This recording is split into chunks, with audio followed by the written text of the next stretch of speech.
Oi, meus amores, muito boa tarde. Estamos chegando aí ao vivo com mais uma live Ter Estilo.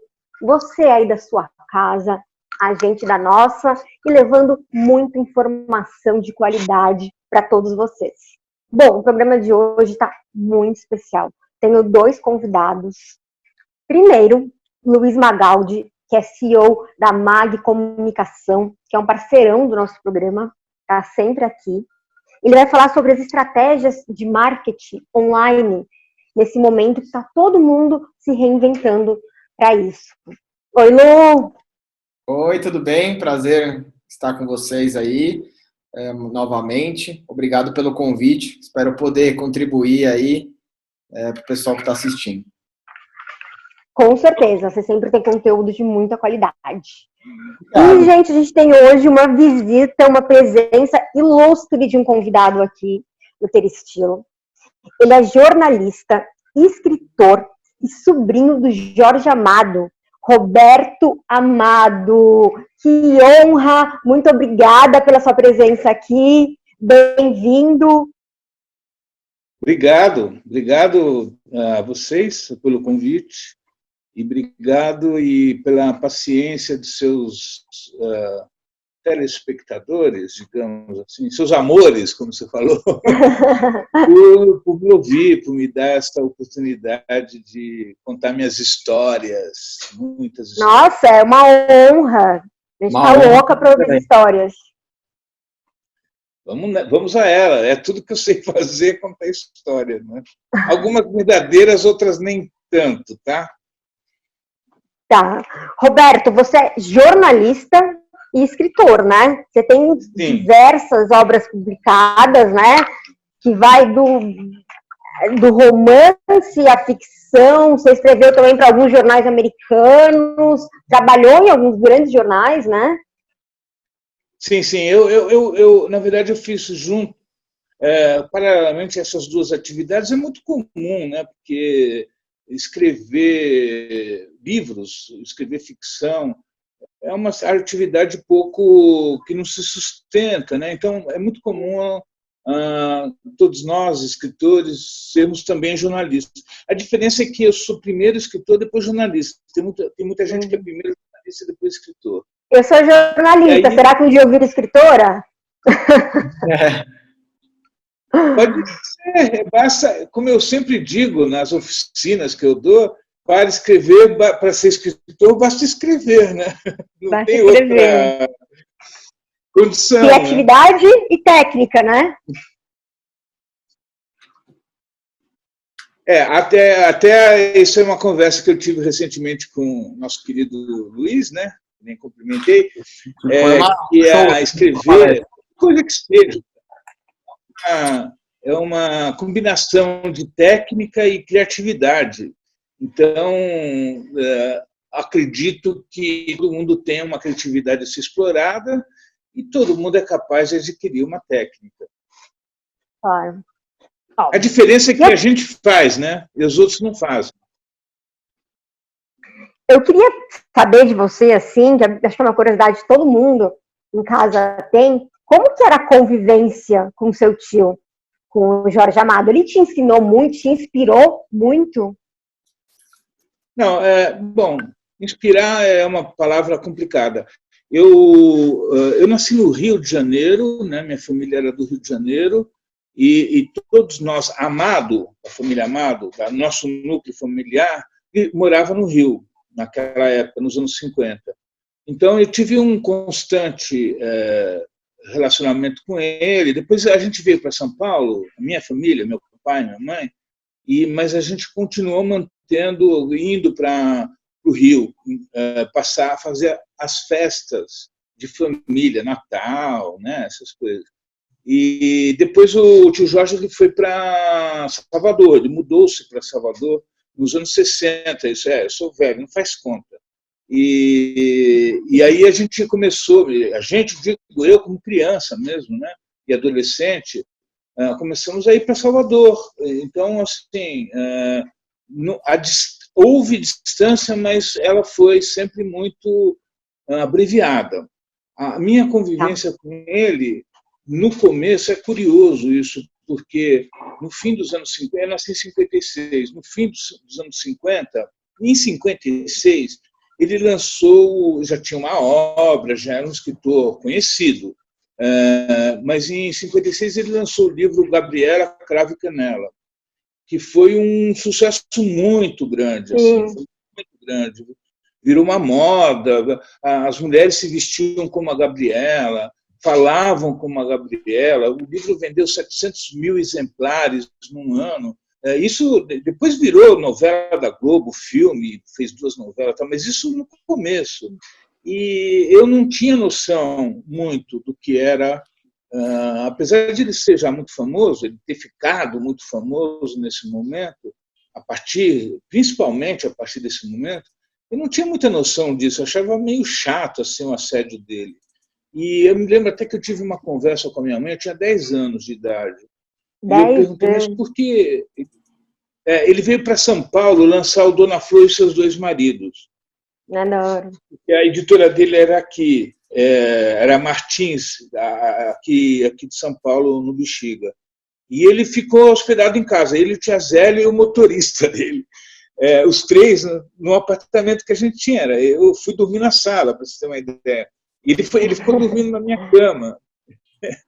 E assim, era um assédio constante, né? Porque ele veio revisar as provas do livro e imediatamente lançar o livro. E tanto que ele revisou as provas com a tia Zélia no meu quarto, deitado na minha cama. Eu gravei uma parte disso. Nossa, e aí foi incrível, é uma história incrível, porque quantas histórias, tem tantas histórias, Natasha, mas tem tantas histórias que eu acabei escrevendo um livro a pedido de um editor português, porque são histórias curiosas, né? É uma história de um personagem que era um tio muito amado nos 2 sentidos. A gente gostava, ele era um líder da família. E era uma celebridade, e não era bem uma relação muito tranquila isso, porque, no fundo, é apenas o meu tio, né? Não é uma celebridade. E daí se misturam as histórias da celebridade com as histórias do meu tio. E aí eu falo sem parar também, viu, Natália? Você está aqui para isso, pode falar. Está adorando. Então, mas aí o que aconteceu nessa... Você fala, pode falar, eu falo, é incrível. Coisa de quem dá aula, de quem dá palestra, sabe? Faz entrevista. Mas aí eu me lembro que houve o lançamento do Dona Flor, né? Dona Flor e seus 2 maridos. Foi também um grande sucesso, né? Uma história muito que virou universal, inclusive. Ele fazia muito sucesso no exterior também. Foi nosso autor mais vendido no exterior, até a chegada do Paulo Coelho. E eu não tinha muita noção do motivo pelo qual ele fazia tanto sucesso, porque ele, hospedado em casa, havia um assédio constante, né, pelo telefone, as pessoas tocando e procurando ele. A gente saía para jantar em família, fazia fila no restaurante para pedir autógrafo. Sério? E eu não tinha muito... e assim, era... a gente não gostava, não. Quer dizer, você não gosta do assédio? Eu tinha um pouco de ciúmes dele, sabe? Tipo, meu tio, o que vocês estão querendo? Bonitinho. E ele era muito afetuoso, muito interessado nas crianças, né? Então ele conversava muito, trocava ideias, falava muita bobagem, fazia piada. E aí eu me lembro que nessa ocasião, perguntei para minha mãe, eu era um leitor, já lia bastante, tinha 10 anos, mas nunca tinha lido ele. Porque era uma literatura adulta, né? Aí eu perguntei, mas por que tanta gente procurando ele? E a minha mãe, ela falou assim, toma esse livro, e me deu Capitães de Areia. Capitães de Areia é um livro, não sei se vocês conhecem, é um livro sobre meninos abandonados, sobre uma sociedade de meninos abandonados, meninos de rua, que ele escreveu em 1936, quer dizer, já era antigo, né? É antigo ainda, principalmente agora. E eu devorei o livro, eu tinha 10 anos, eu devorei o livro, fechei, eu gostava muito de ler, e falei, agora entendi. Porque eu não sabia, não tinha noção do poder do talento e poder literário dele. E foi nesse instante que eu comecei Jorge Amado. E o mais legal é que esse livro ele faz parte obrigatoriamente da educação brasileira, né, Roberto? Sim.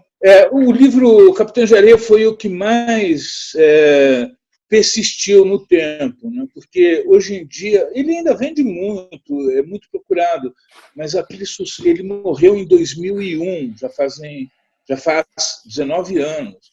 Então, com certeza o público se dilui um pouco. Mas o Capitães de Areia foi adotado por 17 anos na FUVEST, se não me engano.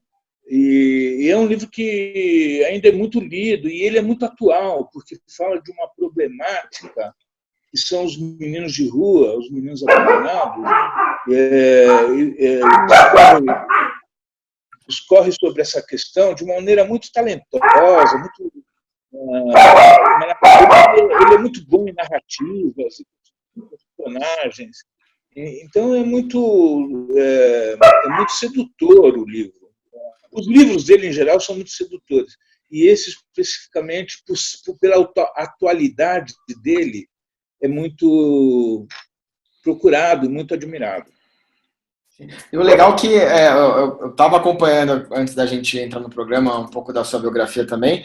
E o mais engraçado é que não é só o Jorge Amado, mas a família Amado contribui muito para a educação brasileira, principalmente no quesito vestibular, né?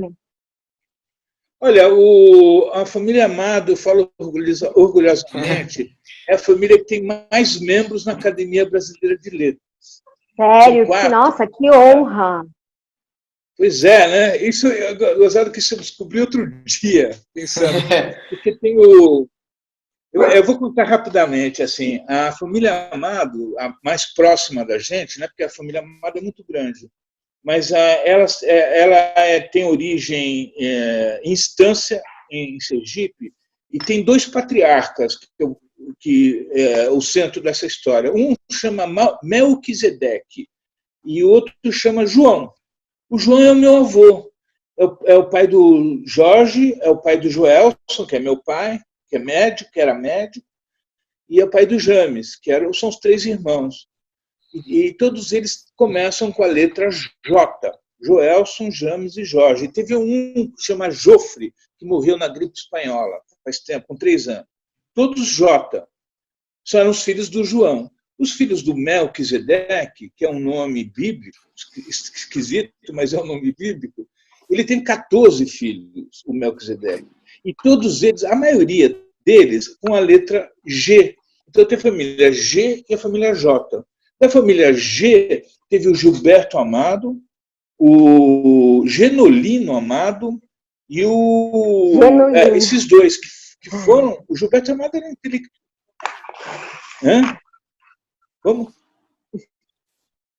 O Gilberto Amado era um intelectual, um cara muito respeitado, foi diplomata. E, inclusive, ele foi pai de uma atriz. Bom, depois eu falo dessa atriz.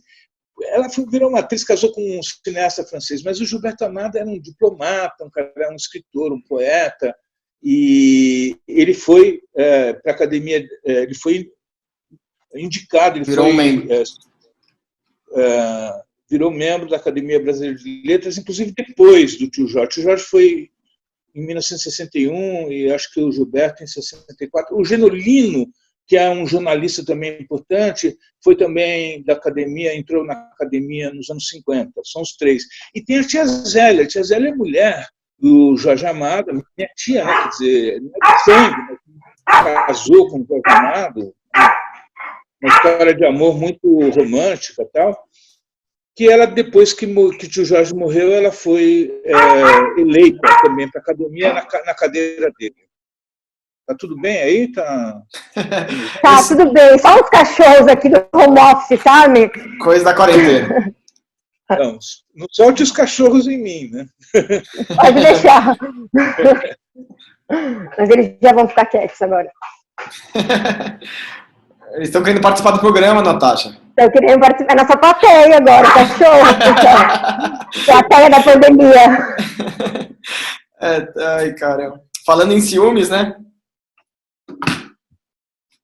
Então, mas aí, se vocês não falarem nada, eu falo, porque eu falo muito, eu já falei para o Luiz. Não, na verdade, assim, eu falei da educação também, porque eu sei que você também escreveu livros legais para vestibular, né? Então, eu, assim, comecei minha carreira de escritor muito cedo, né?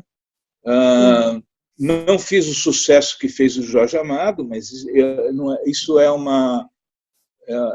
enfim, você não pode ficar discutindo essas questões de maneira racional, assim, argumentando. Mas você sentiu em algum momento você sentiu alguma pressão de ser sobrinho dele? Eu senti para o bem e para o mal. Para o bem, por ter chamado a atenção das pessoas, né? Como agora eu estou podendo falar de um trabalho, porque até 2010 eu nunca desenvolvi nenhum assunto relacionado a Jorge Amado. Em 2010 eu escrevi uma matéria, eu trabalhava na Alfa, na revista Alfa da Abril, e eu escrevi uma matéria a pedido do diretor. Eu escrevi uma matéria sobre a relação que eu tinha com o meu tio. Eu não queria escrever, porque eu achava que não tinha nada para dizer. E aí começou um processo em que eu comecei a estudar a obra dele, me envolver com o assunto, né? Tanto que hoje o meu doutorado é uma pesquisa sobre o trabalho dele em 1930, na década de 30. Então, acho que eu tive alguns privilégios, tive muitos privilégios.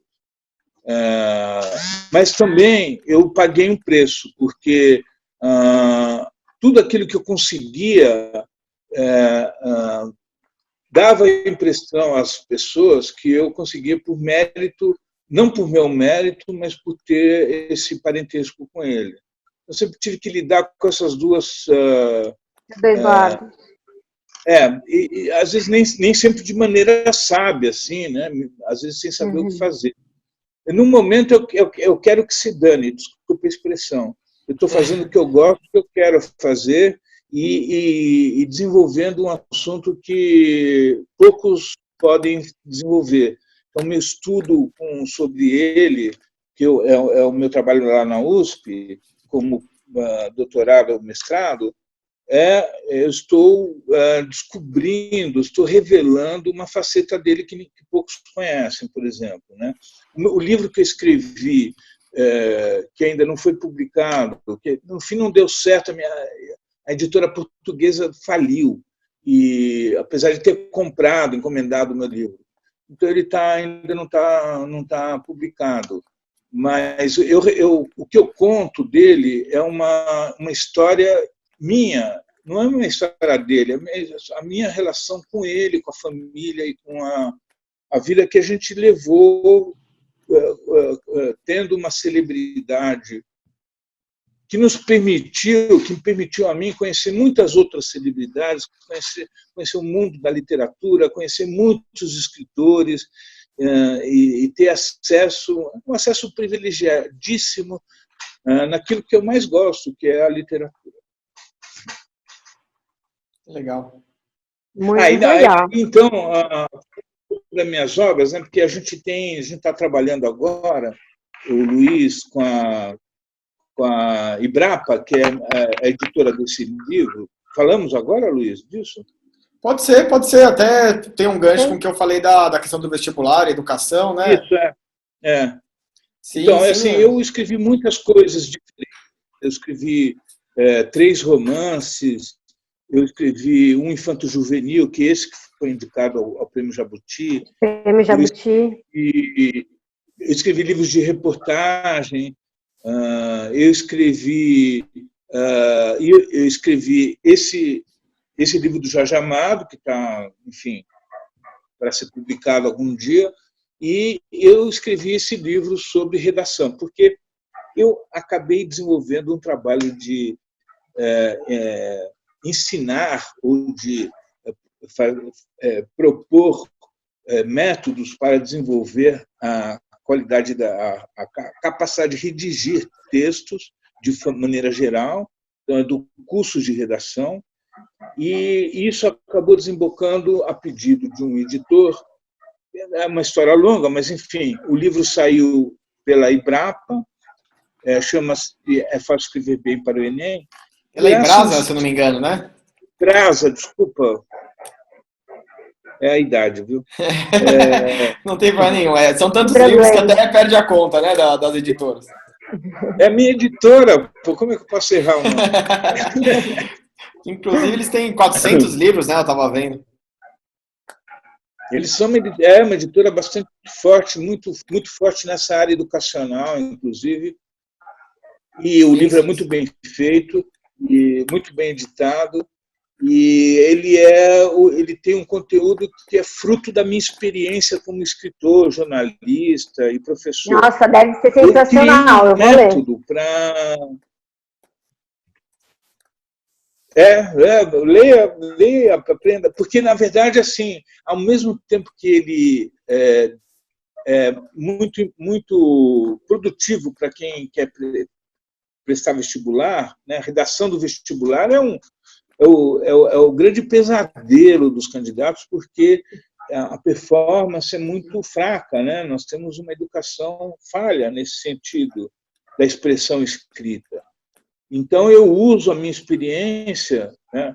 A experiência que eu criei um método com o qual eu dei muitos cursos de redação, desde 2001 eu dou cursos de redação, e aí eu coloco todo esse método nesse livro, que é muito útil para os candidatos do Enem. E, enfim... Acho que não é só útil, eu vejo que ele não é, pelo o que eu li dele, ele não é só útil para quem vai participar do vestibular, né? O Enem, os vestibulares, mas o mais incrível da família Amado é que eles não só escrevem bem, mas ensinam os outros a escrever também, né? Então, no caso isso é super importante. No caso do Roberto, se você quer escrever um romance, quer fazer um roteiro, mesmo que seja para um YouTube, como tem bastante, como a gente está agora, e você quer escrever um roteiro bem, quer escrever um romance bem, um livro bem, uma história bem, esse livro ajuda muito, né? E isso que é legal da família, né? Eles poderem passar um pouco dessa técnica, desse talento deles. Tão rico que eles têm, né? Desse dom, né? Um dom mesmo da escrita que eles passam nesse livro aí, no caso. Eu sou muito fã desse livro. Parabéns, então, Roberto. A atividade ligada ao vestibular do Enem, a redação de vestibulares, né, acabou me levando a ser corretor de redação. Eu já corrigi mais de 8.000 redações específicas para o Enem. E também, hoje, eu posso muito seguramente... eu tenho uma amostra muito importante, muito clara, de quais são os principais problemas que os candidatos apresentam na redação do Enem. É mais uma experiência que eu acumulei, além das minhas atividades de jornalista e de escritor. E tudo está em volta desse livro, né? desse livro de redação que estamos trabalhando agora.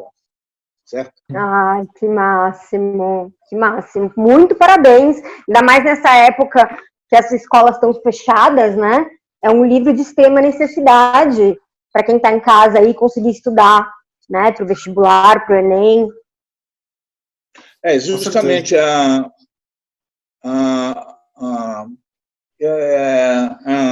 dinâmica de aprender, de ter aulas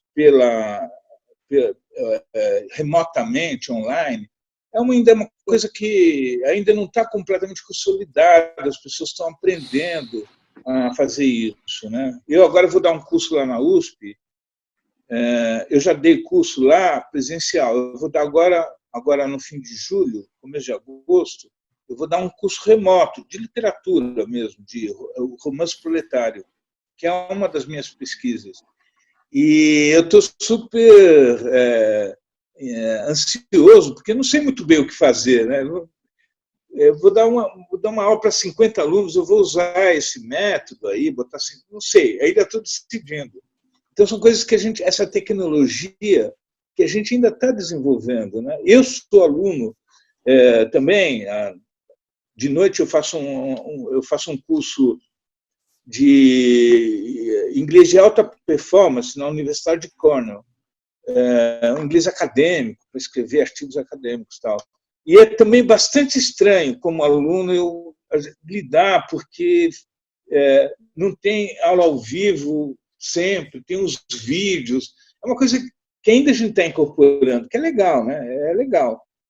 Mas o que eu ia dizer é o seguinte, que escrever nunca dependeu exatamente de um professor. Escrever, assim, você tem que dar umas dicas, mostrar caminhos para praticar e para desenvolver certas ferramentas, né? E sempre foi uma coisa solitária, que você faz na cama, você faz em qualquer lugar, porque onde você se sentir bem. Então, essa pandemia, essa quarentena que a gente passa, ela é até estimulante para você escrever e desenvolver suas... Sim. Seu lado cultural, né? Sim, perdão. E aí, na verdade, assim, eu estava vendo com a Ibras, que é importante a gente deixar claro, né, e ser transparente, que a nossa agência aqui atende a editora Ibrasa, que é a que publicou um dos livros do Roberto, né, até indicamos para o programa. A gente estava vendo alguns dados que as vendas do mercado de livros aumentaram muito com a pandemia, né, acho que, para mim, pelo menos, foi uma válvula de escape, e eu levo meu exemplo como uma coisa que pode ser padronizada, assim, porque acho que foi uma válvula de escape para muita gente. Né? Para mim também. Então, eu, por exemplo, troquei muito jornal por livro, sabe? Para você conseguir, né, absorver, né, a realidade. Sair um pouquinho de tudo também, né? Sim, ao mesmo tempo que você está absorvendo a realidade com o livro, você está saindo, né, de notícias ruins, enfim. Então, acho que esse trabalho dos escritores é uma missão incrível, que eu passei a ser ainda mais fã na quarentena. É incrível esse resgate. Tem um lado meio sombrio, né, que a gente está numa pandemia e tal, mas acaba produzindo resultados meio inesperados, que é um resgate às atividades que você faz solitariamente, né, como ler livros, escrever. E também tem muita gente vendo filmes, fazendo lives. O que seria dessa quarentena se não fosse a cultura, né? Pois os artistas. Incrível, isso é incrível. É um subproduto da quarentena do bem, né? Não do mal, né? Sim, completamente. De uma situação bastante delicada, né? Que produz doenças e mortes, a gente sobrevém a essa qualidade que é interessante. Sim, sem dúvida. Incrível. Incrível, foi maravilhoso bater esse papo com o senhor. Muito obrigada. Foi uma honra. Né, Lu? Tem mais alguma pergunta para ele?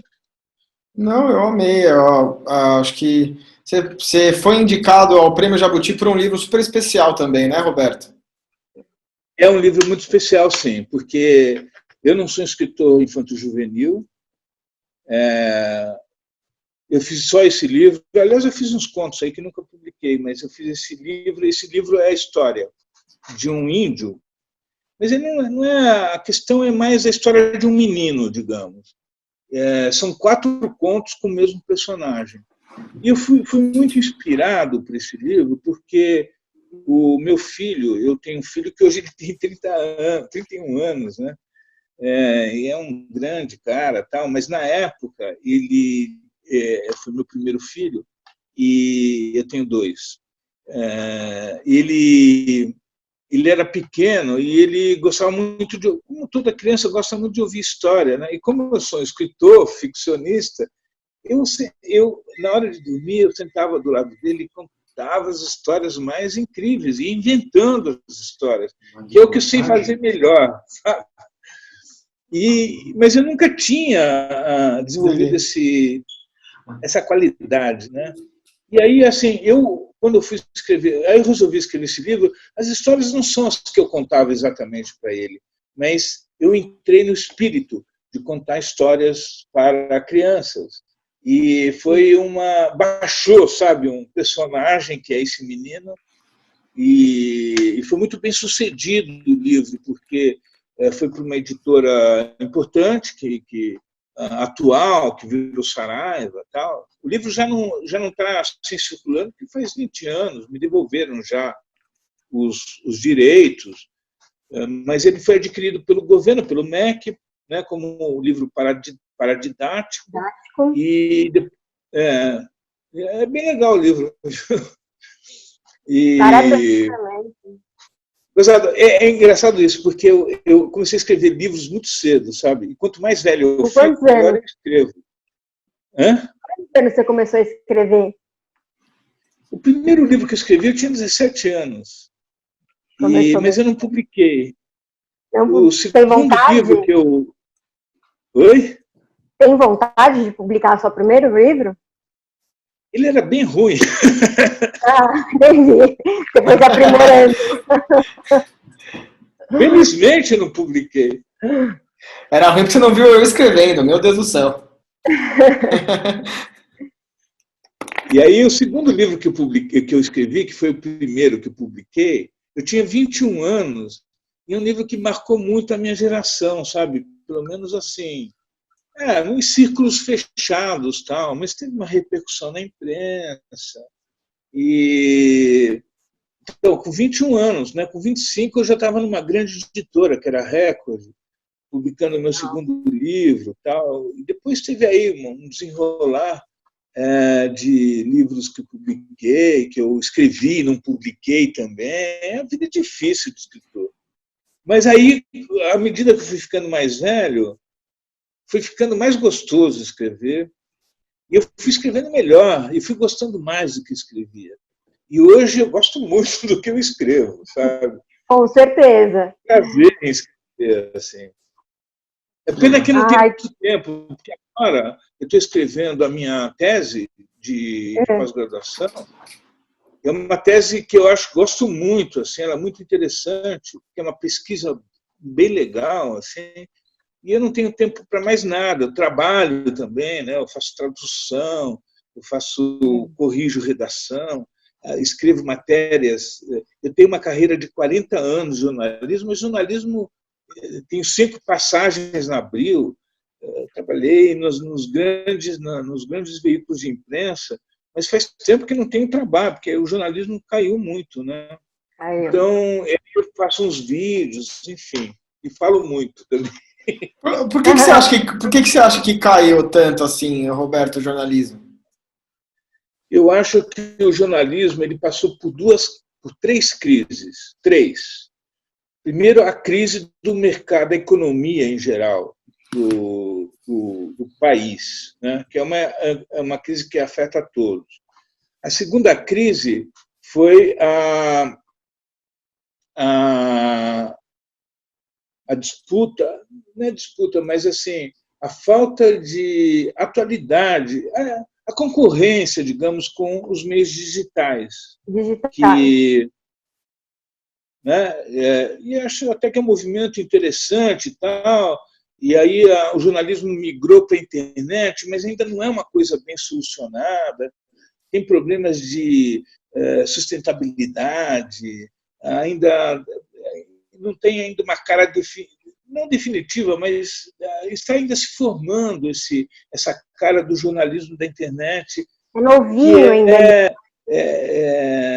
Tem muita quantidade, e as verbas, o sustento desse jornalismo ainda é muito, ora com os leitores, ora pela venda de cliques, ainda muito anunciante, confuso e pobre, né?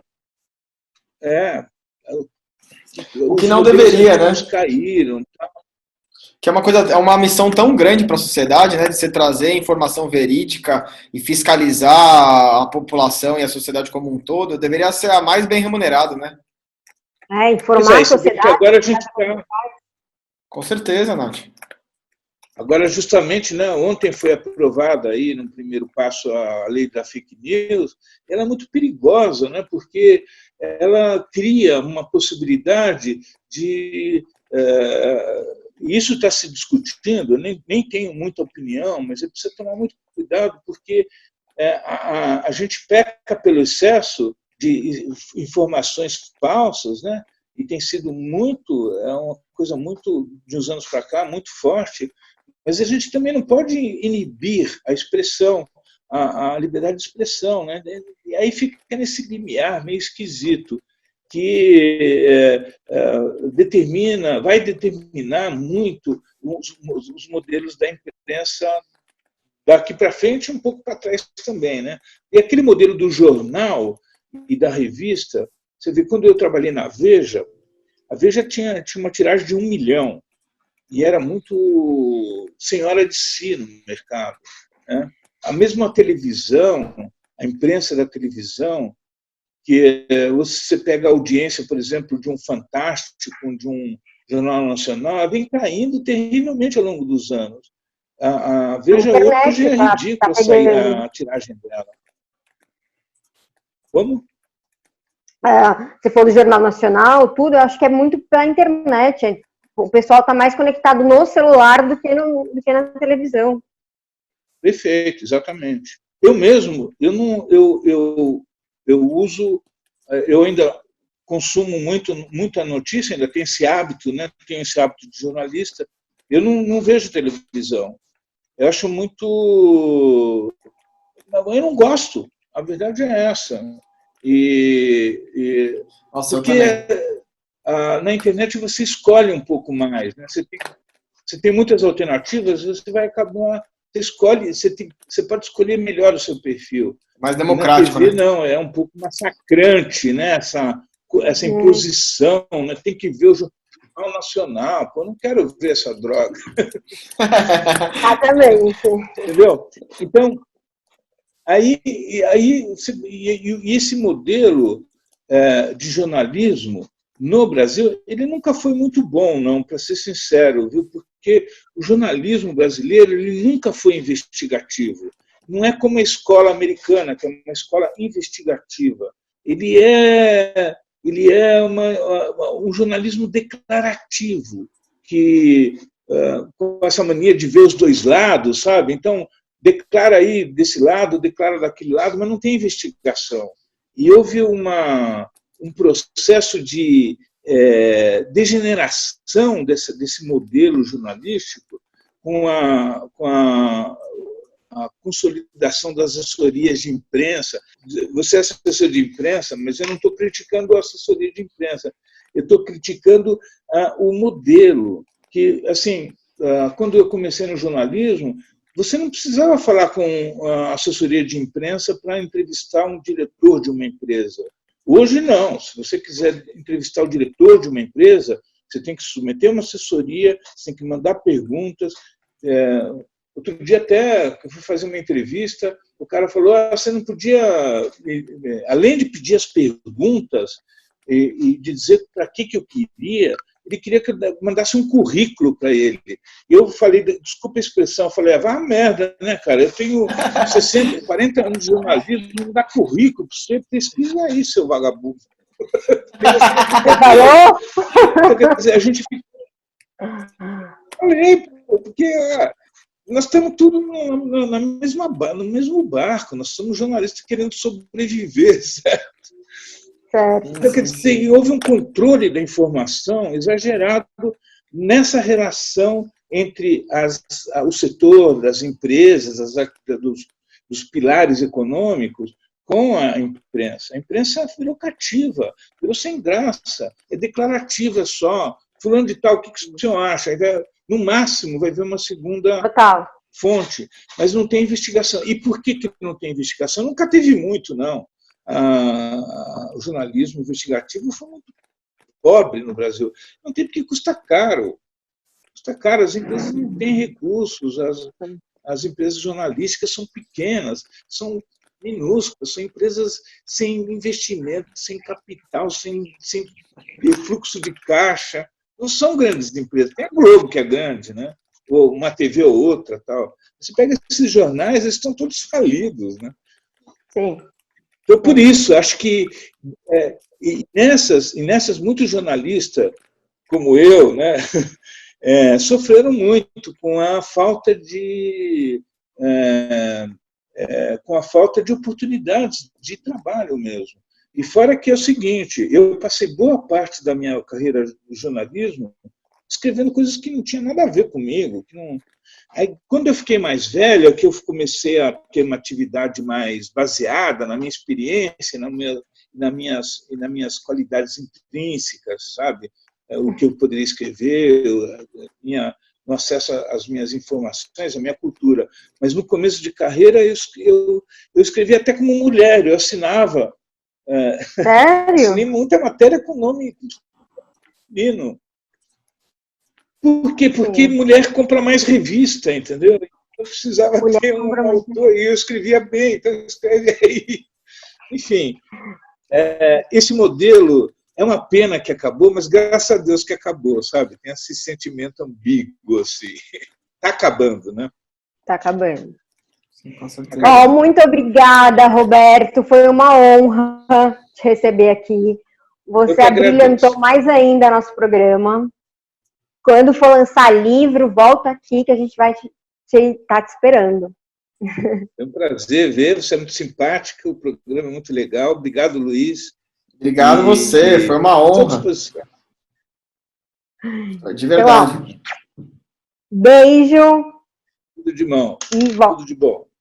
Bom, gente, agora a gente vai falar com o Luiz Magaldi, ele que vai dar todas as dicas que eu sei que vocês estão querendo muito.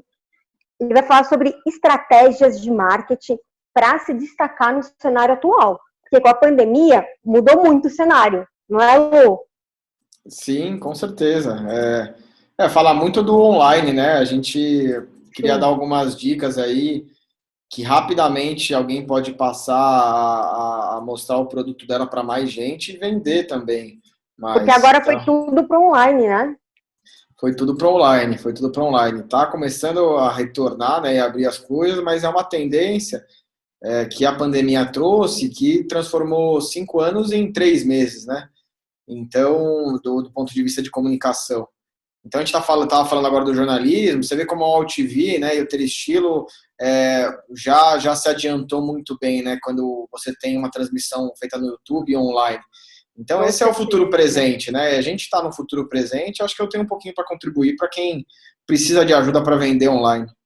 Tem muito que contribuir, Lô. Vamos lá com as dicas. Assim, Quer na verdade, começar por qual? Não, acho que para você vender online hoje, primeiro, se você tem um produto ou um serviço, tem que ter um gateway de pagamento dentro de um site, que é o que o pessoal conhece de e-commerce, né? Então, você tem que ter um e-commerce, né? Um site que vende alguma coisa lá, mesmo que seja um serviço, né? E aí tem algumas plataformas, vocês estão me ouvindo bem, não? Antes não, agora sim.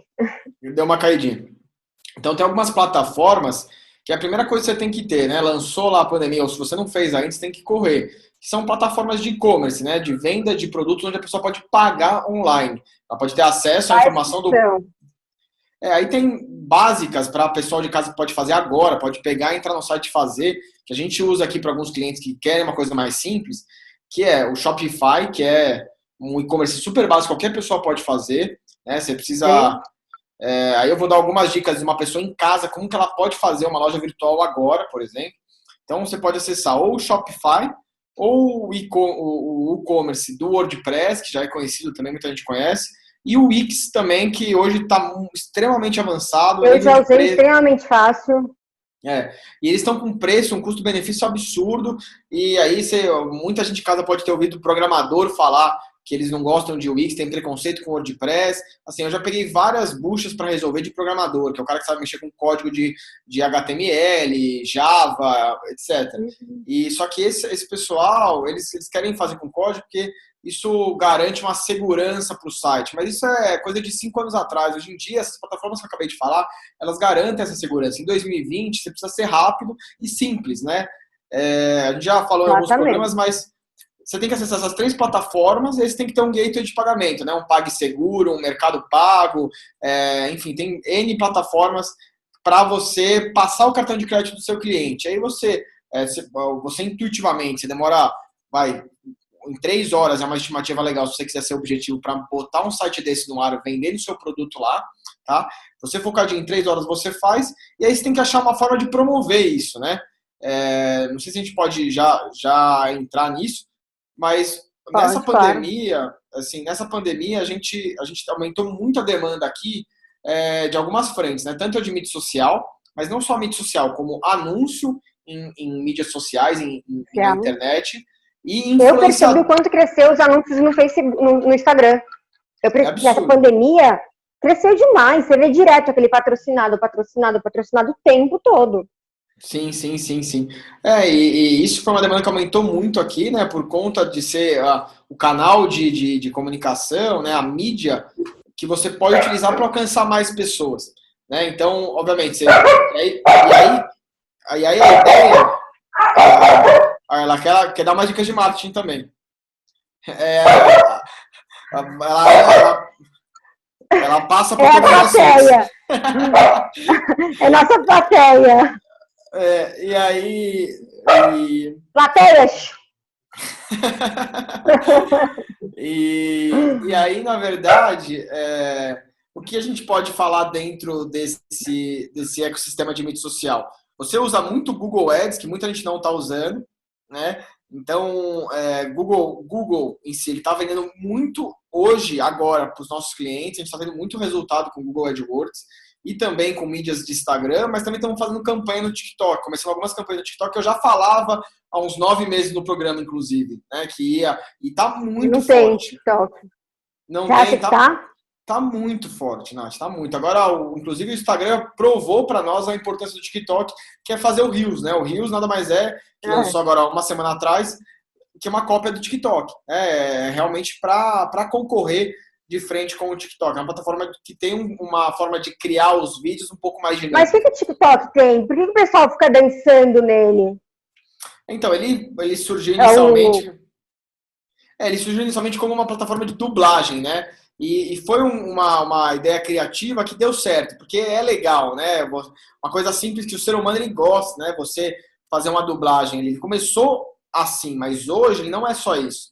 Ele tem um entretenimento, né? Que piadas, mas tem muito a parte de dicas rápidas, né? Eu ali absorvo muito mais rápido conteúdo bom que é de valor para mim, por exemplo, de marketing, e ele tem um algoritmo para mim muito mais inteligente do que o Instagram hoje. Então ele consegue me passar conteúdos que interessam mais para mim. Então tem uma série de coisas que fez o TikTok estar dando certo, né? Que inclusive o Instagram teve que fazer essa plataforma Reels para concorrer. E dentro do TikTok ele tem marketing, que eles fizeram um marketing de influenciadores muito forte, que era uma das estratégias que eu ia botar para a pandemia, e também a questão de você indexar melhor. O que é indexar? Você alcançar mais pessoas. Então, o que eu falo do algoritmo, você consegue muito mais rapidamente, tem engajamento que todo mundo quer, ter mais likes, mais comentários do que o Instagram. O Instagram ele está limitando muito, principalmente nessa pandemia, por conta da concorrência de tudo que tem lá. Não tem como a matemática fechada no Instagram de aumentar o engajamento de todo mundo, porque se todo mundo engajar mais, quem que vai ser o cara que é o fã ali? Não tem como, a matemática não fecha. Exato. E aí, esse é o problema da concorrência que existe entre essas duas plataformas. O TikTok ele indexa mais. Inclusive o Reels, que o Instagram criou, é para solucionar isso. Então ele manda para mais pessoas. O Reels, você ganha mais likes e mais comentários no Reels do Instagram do que feed ou stories, né? Isso já é comprovado. Eles fizeram justamente para combater esse algoritmo do TikTok, tá? Então, e aí, falando das estratégias de pandemia, a gente tem tantos influenciadores. Então, assim, aqui na agência a gente não paga por post. A gente faz tudo por relacionamento.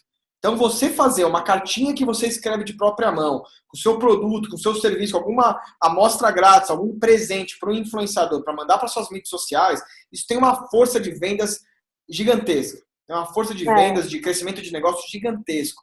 Isso é marketing. Eu gosto de receber isso, eu acho. Não, você como uma influenciadora, uma pessoa influente, tem que receber coisas de pessoas que querem crescer a empresa. Não tem como.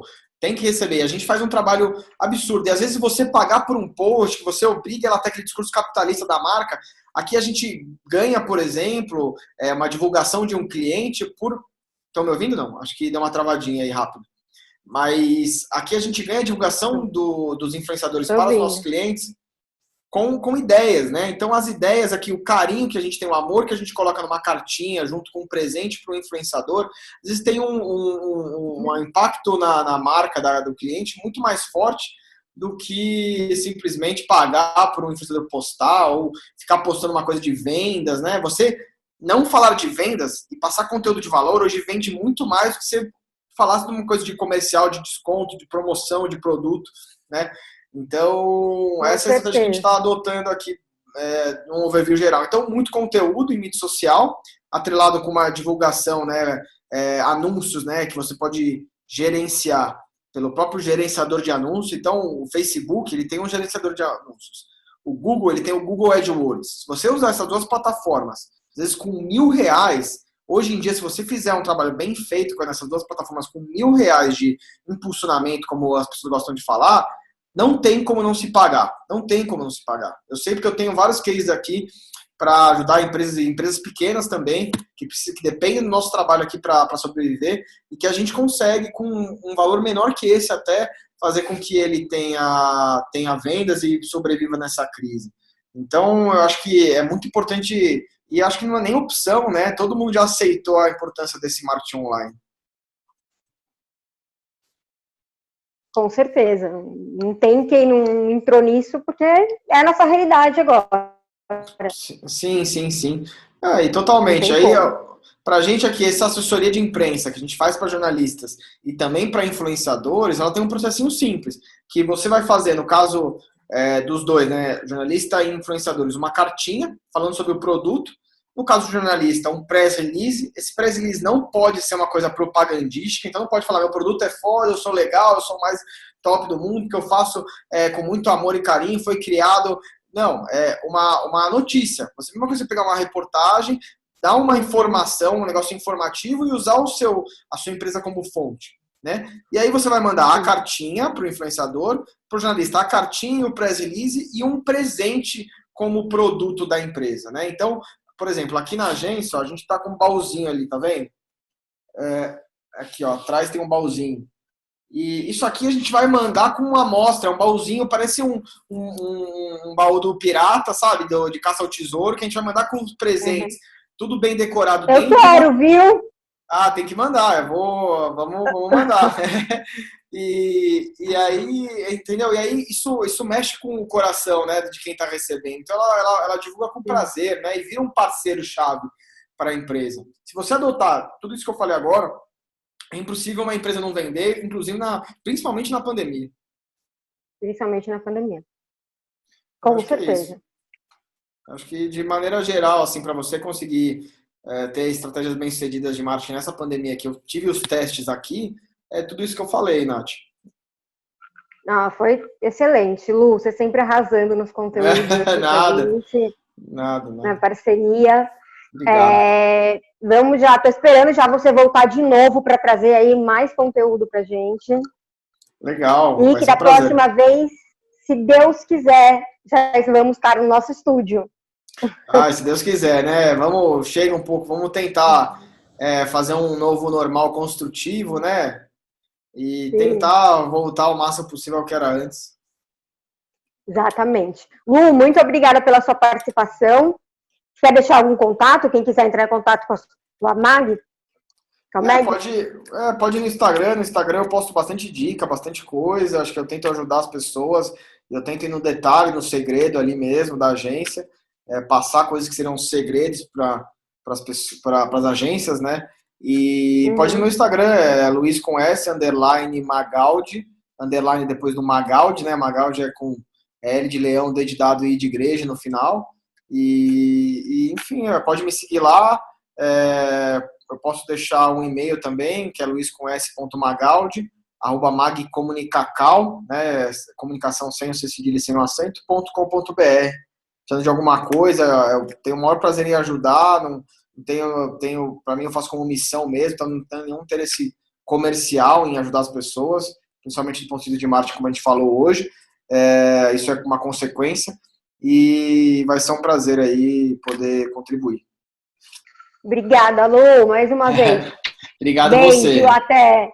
Até, Nath. O programa de hoje foi sensacional. Então, ó, eu espero vocês na quinta-feira, às 17 horas, ao vivo, aqui na UTV.